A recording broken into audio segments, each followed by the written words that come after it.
pushing. Let me have a turn. Jimmy, Janie, come on in. Everything's ready. Oh, boy! Hey, wait for me!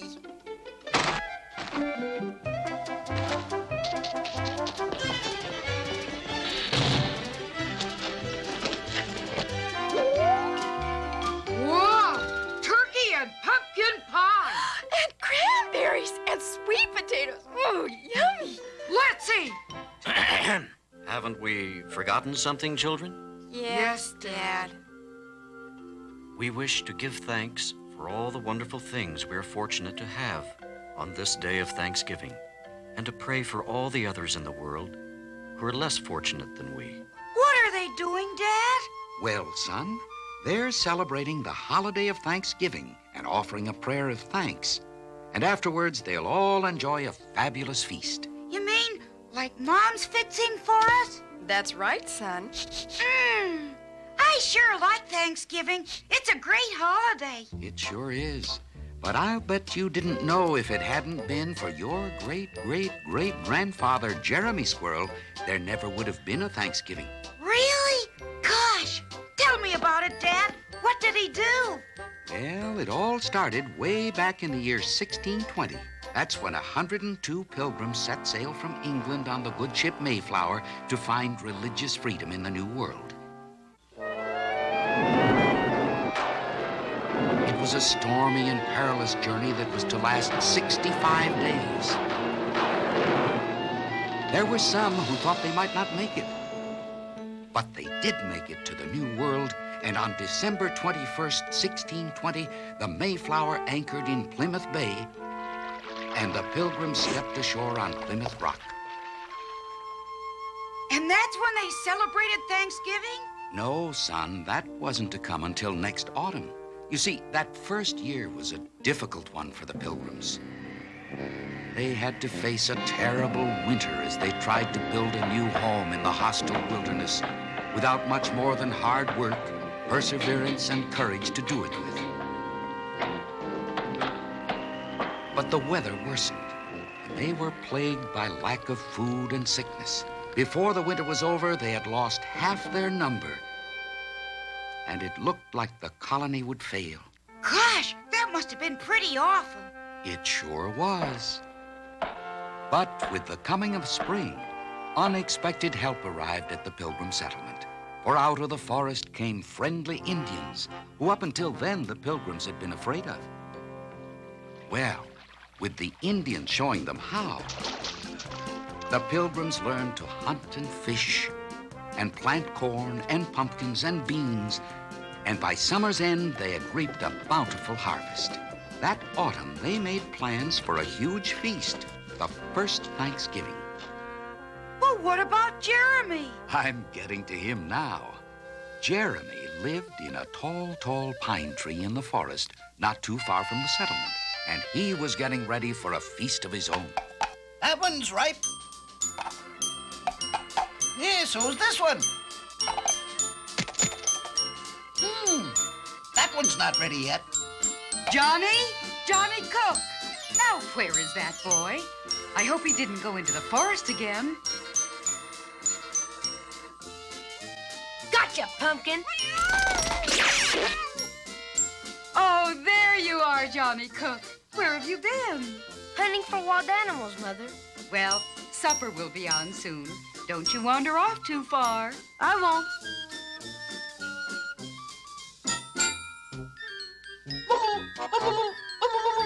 Huh? That sounds like a turkey. A real turkey. I'm gonna get him.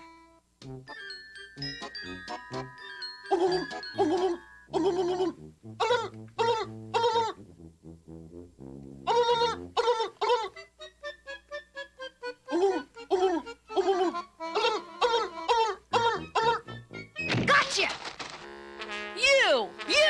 You scared off my turkey. That was me. I thought you were a turkey. If you were any kind of a hunter, you would know that it was only a turkey call. I'm the greatest hunter in Plymouth Colony. Well, I'm the greatest hunter in the whole forest. I am. Boys, break it up, boys. Huh? It's a squirrel. Jeremy! Jeremy's the name, and I came all the way down from that tall tree just to let you know that two great hunters like you shouldn't be fighting. You should be friends. Well, I don't know. Come on, fellas. Shake hands and be friends. Well, okay. My name's Johnny Cooke. I'm Little Bear. Friends? Friends. Friends. But don't forget, I'm still the best hunter. Right. Next to me. Something tells me I'm going to have my hands full being friends with those two. Well, the big day finally arrived. The Pilgrims were to have their first Thanksgiving. Everyone was invited, including their Indian friends, who made it all possible. But there was still a lot to do before the feast that night.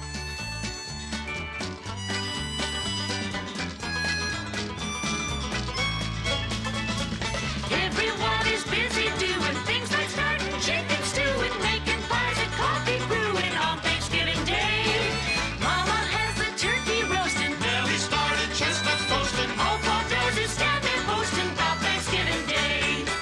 I smell those pumpkin pies. They're coolin'.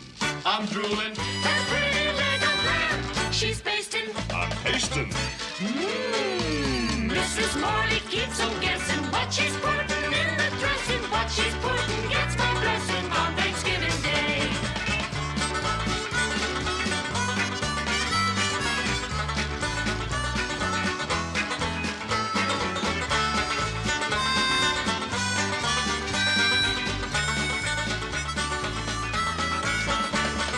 Cornbread pie and biscuits rising. Ooh, that smell is tantalizing. I can't stop this vocalizing on Thanksgiving Day. If you think that you'll be taken, One more slice of Nellie's bacon don't tell me your belly's aching. on Thanksgiving Day. That cider jug that you'll be tipping, I'm sipping. that juicy roast of beef, keep carving. I'm starving. What a feast we'll be partaking. Bells will stretch till almost waking. History here is in the making this Thanksgiving Day. This dinner on the first Thanksgiving Day. Oh, yeah. Huh? Hey! Now, where are those two scallywags to? I might have known. They're playing at being mighty hunters again.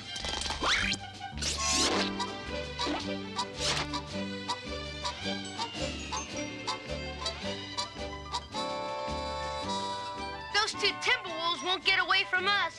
We'll track them through the whole forest. Hey, boys, wait up! Stop! Come back! You'll get lost! Oops!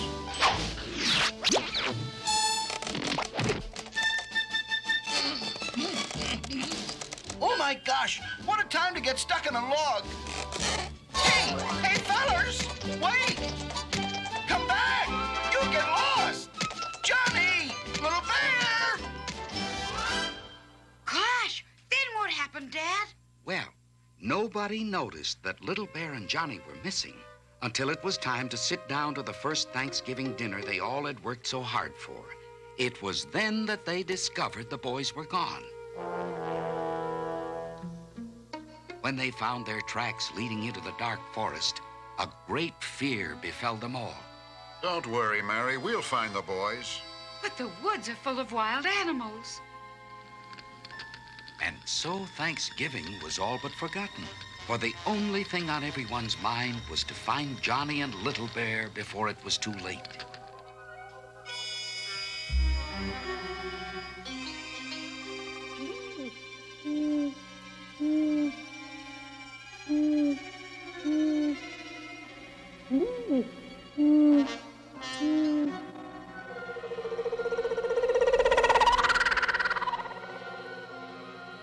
You know something, Little Bear? I think we chased those two Timberwolves too deep in the forest. I think you're right. I'm also thinking something else. I'm thinking we're lost. I think you're right again. Well, we're not afraid. We'll find our way back. Or am I not the son of a great Indian chief? And am I not the son of the great adventurer, Francis Cooke, who brought his family across on the Mayflower? Right! Which way do we go? That way!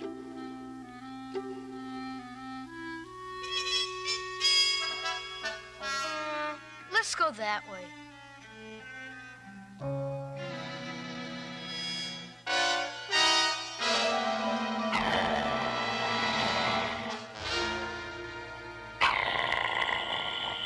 Hey, fellas! Fellas, wait! You're going the wrong way! Ooh! Well, at least I'm out of that log. Now I can catch up with those two and talk reason with them. Uh-oh! Cast off. Casting off. Little Bear! Johnny! Hey, it's Jeremy. Hi, Jeremy. Where are you two going? Down the river to the settlement. Bye, Jeremy. Bye. Down the river? It doesn't lead to the settlement. It leads to a...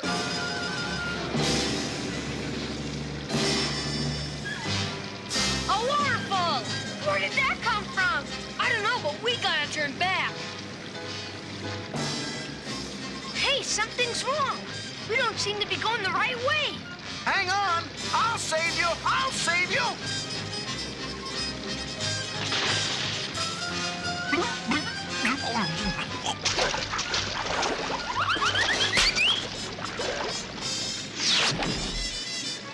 Thanks.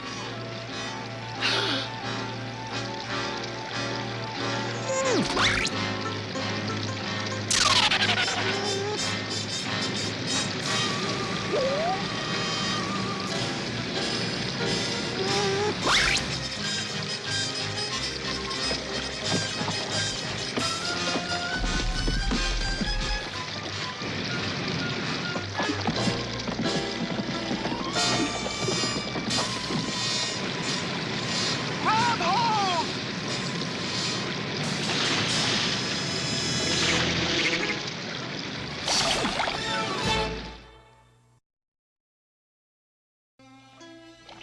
We're sorry, Jeremy.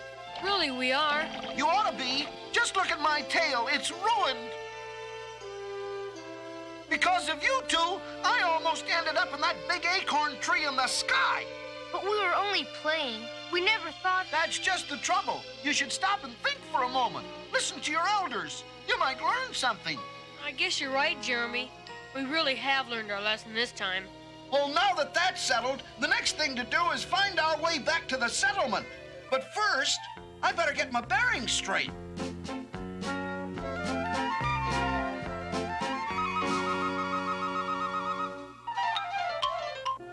Near as I can tell, the settlement is in that direction. Come on, let's get started.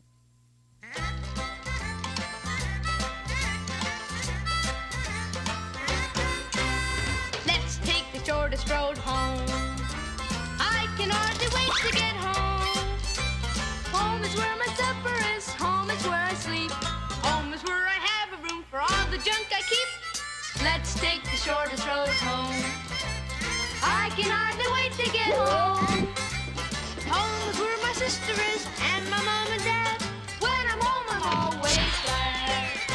I've been away almost a day, but I am hoping that our house is still upon the hill and that we have the same old cat. Let's take the shortest road home. I can hardly wait to get home.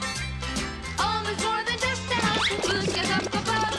Home is all the things I love.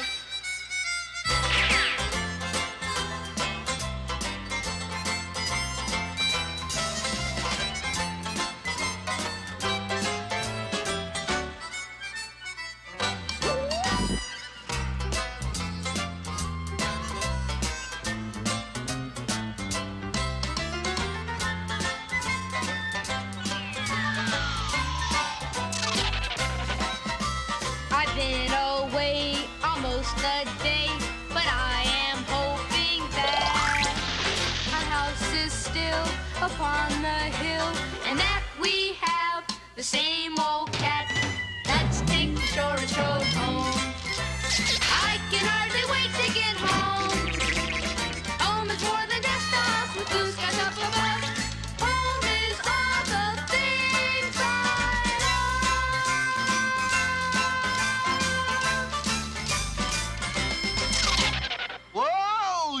are staying right here. But Jeremy... But nothing. It'll be better if I go alone and bring back help. But we'll be here all alone. No, you won't. I'm going to leave you in good hands. Well, Jeremy's whistle brought quick results, for sooner than you can blink an eye, a whole bunch of his forest friends showed up. After introducing everybody all around, Jeremy explained the situation, and the animals agreed to watch the boys. With that taken care of, Jeremy set out to find the settlement. But what he didn't know was that danger stalked close by. In the meantime, the Pilgrims and the Indians continued looking for the boys. But as the hours passed by, their hopes began to dim, and they feared the worst. Of course, we know the animals were watching over the boys. In fact, Little Bear and Johnny were playing a game, and I'll bet you can't guess what it was. I know. They were playing hunt. You're right, son. And by the merry time they were having, you would never have thought they were lost deep in the forest. But they soon found out it was no laughing matter.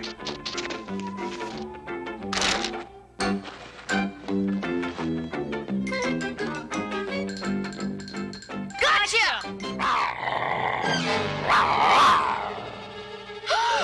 A wolf!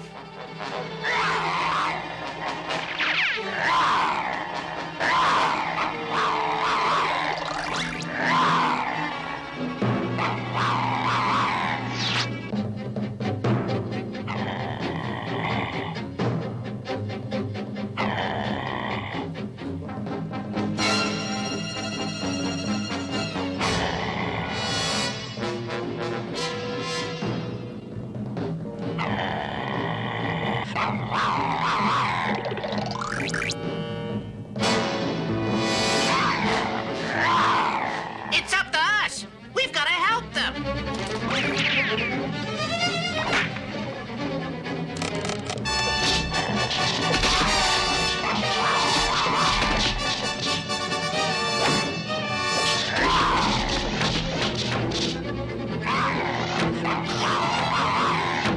It's no use. Go find Jeremy.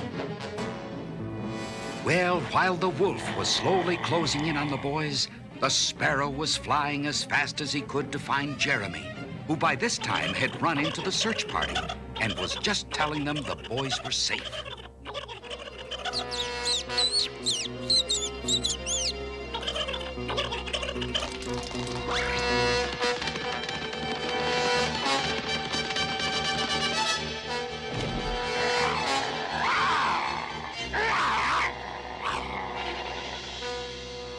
This is your last chance, Wolf. Go away!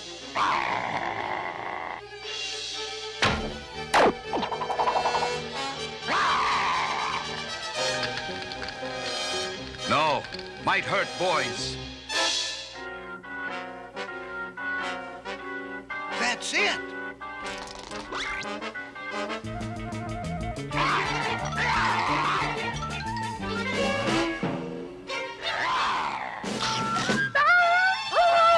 It's Jeremy! Sorry about that. Run, Jeremy! Run!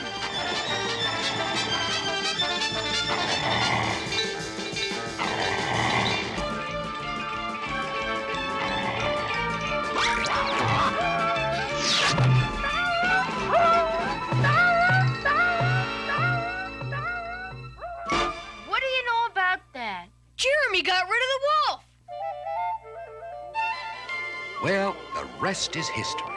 Even though it was a little late, the Pilgrims and Indians celebrated the first Thanksgiving. And of course, sitting at the head table as guest of honor was your great-great-great-grandfather, Jeremy Squirrel. It's a wonderful day to say thank you. This bountiful harvest we know is the work of each one, the rain and the sun, and the good Lord who made it all grow. I'm grateful for this food we have, and also pray that I get to eat second piece of Molly's mincemeat pie. It's a wonderful day to say thank you. It's a wonderful day just to live. To share what you've got with those that have not, and be glad that you have it to give. I'm grateful that my friend likes pies, for turkey is my dish. I hope that turkey has 10 legs. Is that too much to wish? It's a wonderful day to say thank you. It's a wonderful day, and I say, God bless all the kettles, you folks, and the victuals this very first Thanksgiving Day. This very first Thanksgiving Day.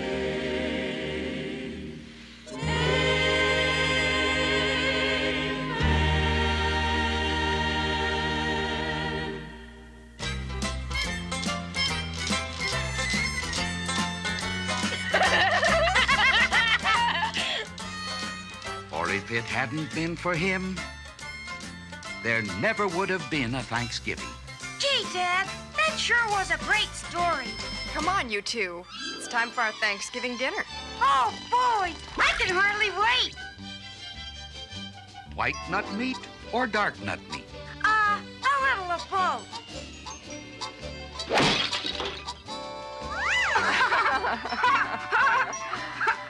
You know, I sure wish great-great-great-granddad Jeremy were here with us to celebrate our Thanksgiving.